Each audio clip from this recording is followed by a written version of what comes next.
Chapter 23. Then Balaam said to Balak, "Build 7 altars for me here, and prepare 7 bulls and 7 rams for me here." Balak did just as Balaam had spoken, and Balak and Balaam offered up a bull and a ram on each altar. Then Balaam said to Balak, "Stand beside your burnt offering, and I will go. Perhaps Yahweh will come to meet me, and whatever he shows me, I will tell you." So he went to a bare hill.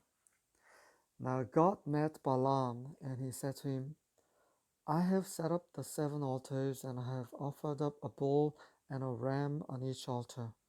Then Yahweh put a word in Balaam's mouth and said, "Return to Balak, and you shall speak thus." So he returned to him, and behold, he was standing beside his burnt offering, he and all the leaders of Moab. He took up his discourse and said, "From Aram Balak has brought me, Moab's king, from the mountains of the east.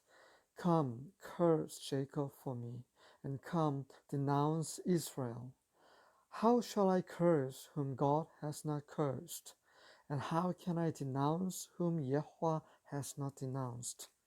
As I see him from the top of the rocks, and I look at him from the hills, behold, a people who dwells apart and will not be reckoned among the nations.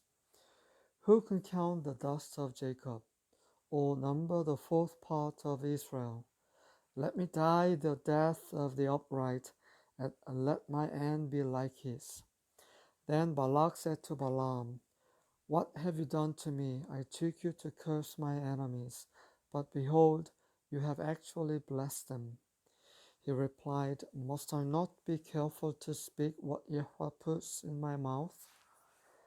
Then Balak said to him, "Please come with me to another place from where you may see them, although you will only see the extreme end of them and will not see all of them, and curse them for me from there."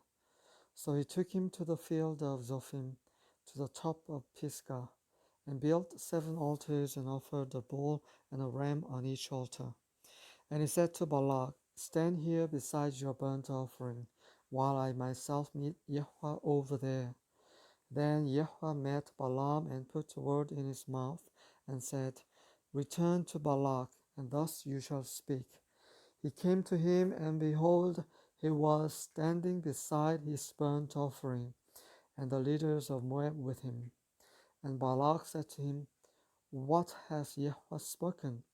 Then he took up his discourse and said, "Arise, O Balak, and hear. Give ear to me, O son of Zippor. God is not a man that he should lie, nor a son of man that he should repent. Has he said, and will he not do it? Or has he spoken, and will he not make it good? Behold, I have received the command to bless. When he has blessed, then I cannot revoke it.